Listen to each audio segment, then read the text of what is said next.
এইবাৰ আমি আপোনালোকৰ বাবে লৈ আহিছো ৰাখিফল শিতান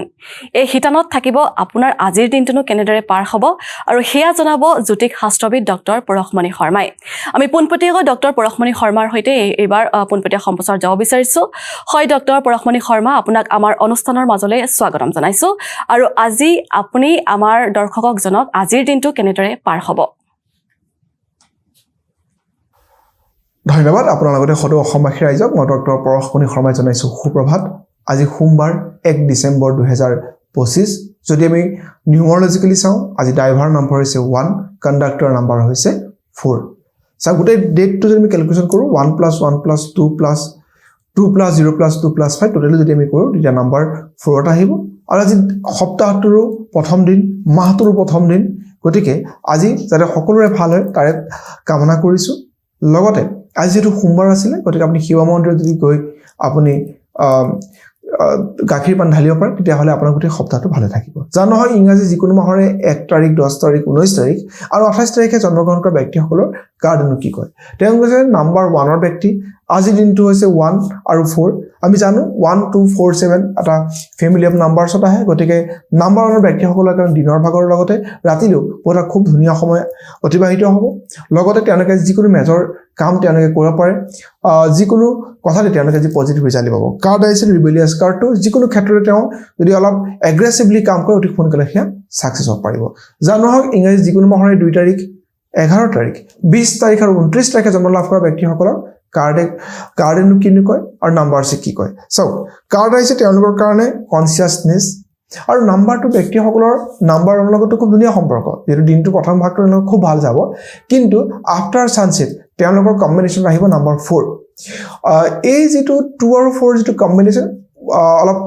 problematic combination আমি নিউমাৰলজি ভাষাত worst combination তে ধৰা হয় আৰু মাইন্ডটো আপোনাৰ বহুত বেছি ডিস্টাৰ্ব হ'ব গতিকে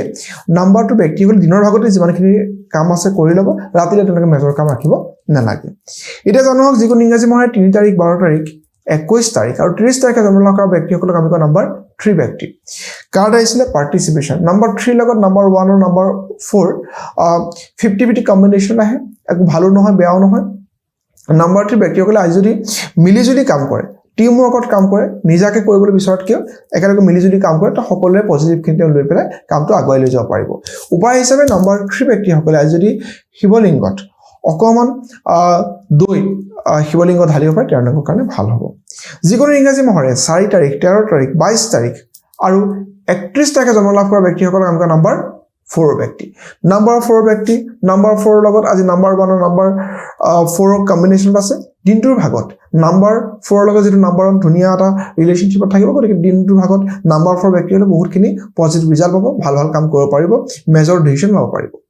কিন্তু দিনটোৰ শেষলৈ নম্বৰ 4 লগত যেটো নম্বৰ 4 কম্বিনেশন আহিব অলপমান তেওঁলোকৰ কাৰণে চ্যালেঞ্জিং এটা এনভায়ৰনমেন্ট আহিব গতিকে সেই চ্যালেঞ্জখিনি তেওঁলোকে যদি পজিটিভলি আগুৱাই লৈ যায় তেওঁলোকৰ কাৰণে ভাল হ'ব জানুৱাৰী যিকোনো ইংৰাজী মাহৰ 5 তাৰিখ 14 তাৰিখ আৰু 23 তাৰিখে জন্ম লাভ কৰা ব্যক্তিসকলক কাৰ্ডনো কি কয় নাম্বাৰছে কি কয় নাম্বাৰ 5 ৰ ব্যক্তি নাম্বাৰ 5 ৰ লগত নাম্বাৰ 1 আৰু 4 এটা 50-50 কম্বিনেশন আহে কাৰ্ড আহিছিলে প্ৰজেকশন কাৰ্ডটো আজি চেহাৰা পিছত চেহাৰা লুকাই থকা ব্যক্তিয়ে নাম্বাৰ 5 ব্যক্তিসকলক অলপ ডিস্টাৰ্ব দিব পাৰে গতিকে সেই ধৰণৰ মানুহৰ পৰা সাৱধান থকাটো ভাল উপায় কি কৰিব শিৱলিংগত ধতুৰা ফুলৰ গুটি বা ধতুৰা ফুল নহলে আকন্দৰ মালা দিলে আপোনালোকৰ কাৰণে ভাল হ'ব যিকোনো ইংৰাজী মাহৰে 6 তাৰিখ 15 তাৰিখ আৰু 24 তাৰিখে জন্ম লাভ কৰা ব্যক্তিসকলক আমি নম্বৰ 6 ৰ ব্যক্তি নম্বৰ 6 ৰ লগত নম্বৰ 1 ধুনীয়া কম্বিনেশন নম্বৰ 6 ৰ লগত নম্বৰ 4 একেবাৰে ভাল কম্বিনেশন নহয় কাৰ্ড আহিলে কন্ট্ৰোল কাৰ্ডটো তেওঁলোকে আজি নম্বৰ 6 ৰ ব্যক্তিসকলে খোৱা বোৱাত অলপ যত্ন ল'ব লাগিব তেওঁলোকৰ এচিডিটিৰ পৰা আৰম্ভ কৰি বিভিন্ন ধৰণৰ পেটৰ প্ৰব্লেম হ'ব পাৰে লগতে তেওঁলোকৰ ডিসিশন ভুলৰ কাৰণে কিছু অযথা ধনবিয় হ'ব পাৰে ধনবিয়ৰ ক্ষেত্ৰত আৰু স্বাস্থ্যৰ ক্ষেত্ৰত অলপ সজাগ হ'লে নম্বৰ 6 ৰ ব্যক্তিসকলৰ কাৰণে ভাল হ'ব যিকোনো ইংৰাজী মাহৰ 7 তাৰিখ 16 তাৰিখ আৰু 25 তাৰিখে জন্ম লাভ কৰা ব্যক্তিসকলক আমি কওঁ নম্বৰ 7 ৰ ব্যক্তি নম্বৰ 7 ৰ লগত নম্বৰ 1 নম্বৰ 4 খুব ধুনীয়া কম্বিনেশন কাৰ্ড আছিল হাৰমনি কাৰ্ডটো নম্বৰ 7 ৰ ব্যক্তিসকলে যেটো তেওঁলোকৰ কমফৰ্ট জোন আছে কমফৰ্ট জোনৰ পৰা যদি আগুৱাই তেওঁলোকে কাম কৰে তেওঁলোকৰ কাৰণে ভাল নম্বৰ 7 ৰ কাৰণে গোটেই দিনটোই আৰু ৰাতিটোলৈ তেওঁলোকৰ কাৰণে পজিটিভ গতিকে যিকোনো তেওঁলোকে ভাল কাম কৰিব পাৰে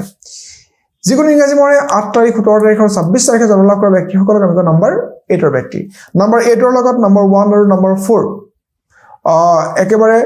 বেয়া কম্বিনেশনত পৰে কাৰ্ড হৈছিলে কনসিয়াসনেস কাৰ্ডটো নম্বৰ 8 ৰ মানুহখিনি অলপমান ভাবি চিন্তা যদি চলে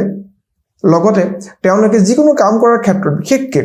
ফাইনেন্সিয়েল ডিলিং কৰাৰ ক্ষেত্ৰত বা ৰিলেশ্যনশ্বিপৰ ক্ষেত্ৰত অলপ সতৰ্ক হোৱাটো খুবেই দৰকাৰী একেবাৰে শেষত যিকোনো ইংৰাজী মাহৰে 9 তাৰিখ 18 তাৰিখ আৰু 27 তাৰিখে জন্ম লাভ কৰা ব্যক্তিসকলৰ চাওক তেওঁলোকৰ হৈছে নাম্বাৰ 9ৰ ব্যক্তি নাম্বাৰ 9ৰ লগত নাম্বাৰ 1 ধুনীয়া কম্বিনেশ্যন কিন্তু নাম্বাৰ 4 এগেইন ৱৰ্ছ কম্বিনেশ্যন কম্প্ৰমাইজ অলপ কৰিব লাগিব দিনৰ ভাগত তেওঁলোকৰ কাৰণে ভালেই থাকিব কিন্তু দিনৰ শেষলৈ তেওঁলোকে কম্প্ৰমাইজ কৰিলে লাভ হ'ব যদিহে তেওঁ অলপ এগ্ৰেছিভলি কিবা কাম কৰিব বিচাৰে তেওঁলোকৰ কাৰণে কিন্তু ক্ষতি হ'ব